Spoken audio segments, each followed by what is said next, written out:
മണ്ഡലപൂജയ്ക്ക് മുന്നോടിയായി തങ്കയങ്കി ഘോഷയാത്ര ഇന്ന് സന്നിധാനത്തെത്തും. വൈകിട്ട് തങ്കയങ്കി ചാർത്തിയാണ് ദീപാരാധന. നാളെയാണ് മണ്ഡലപൂജ. മണ്ഡലപൂജയ്ക്ക് മുന്നോടിയായി തീർത്ഥാടകർക്ക് നിയന്ത്രണമുണ്ട്. 30,000 പേർക്കാണ് ദർശനത്തിന് അനുമതിയുള്ളത്.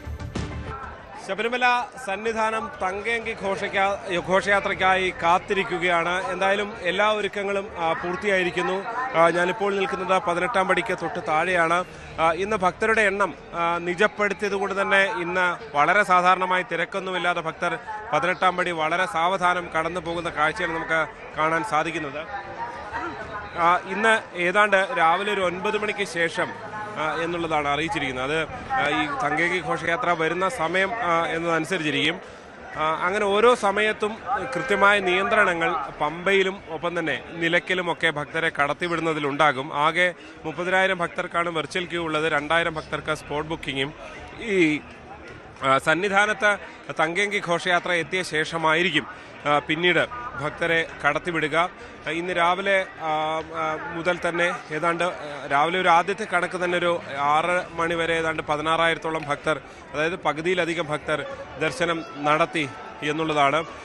പക്ഷേ ഈ തിരക്ക്, ഇന്നത്തെ കുറവ് എന്നുള്ളത് ഈ തങ്കയങ്കി ചാർത്തിയുള്ള അയ്യപ്പനെ കാണാനുള്ള തിരക്കുമായി ബാധിക്കുന്നില്ല. കാരണം ഇന്നലെ മിനിയാന്നുമൊക്കെ ഇവിടെ എത്തിയ അയ്യപ്പ ഭക്തർ ഇവിടെ പലയിടത്തായി തമ്പടിച്ചും വിരിവെച്ചും ഒക്കെ കാത്തിരിക്കുന്ന കാഴ്ചയാണ് നമുക്ക് കാണാൻ സാധിക്കുന്നത്.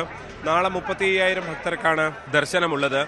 വൈകുന്നേരം എന്തായാലും ഒരു 5:30യോടുകൂടി തങ്കയങ്കി ഘോഷയാത്ര ശരംകുത്തിയിലെത്തും. അവിടെ നിന്ന് ദേവസ്വം ബോർഡ് സ്വീകരിച്ച ഈ 18-ാം പടി കയറിയാകും സന്നിധാനത്തേക്ക്, ശ്രീകോവിലേക്ക് എത്തുക. ഒരു 6:30യോടുകൂടി തങ്കയങ്കി ഘോഷയാത്ര സന്നിധാനത്തെത്തും. ഉടൻ തന്നെ തങ്കയങ്കി ചാർത്തിയുള്ള ദീപാരാധന നടക്കും. അതാണ് ഇന്നത്തെ ഏറ്റവും പ്രധാനപ്പെട്ട ചടങ്ങ്. നാളെ രാവിലെ ഏതാണ്ട് 10:30 മുതലാണ് ഈ മണ്ഡല പൂജയ്ക്കുള്ള മുഹൂർത്തമുള്ളത്. അതിനുവേണ്ടിയുള്ള ഒരുക്കങ്ങളും ഏതാണ്ട് എല്ലാം പൂർത്തിയായിരിക്കുന്നു.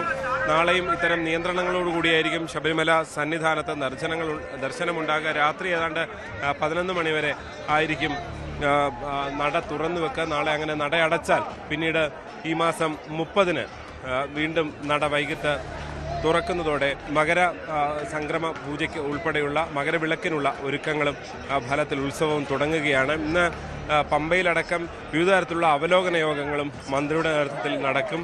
ഈ മണ്ഡല പൂജ ഉൾപ്പെടെയുള്ള ചടങ്ങുകൾക്ക് ദേവസ്വം ബോർഡ് പ്രസിഡന്റ് ഉൾപ്പെടെയുള്ളവരും ഇന്ന് സന്നിധാനത്തേക്ക് എത്തുന്നുണ്ട്.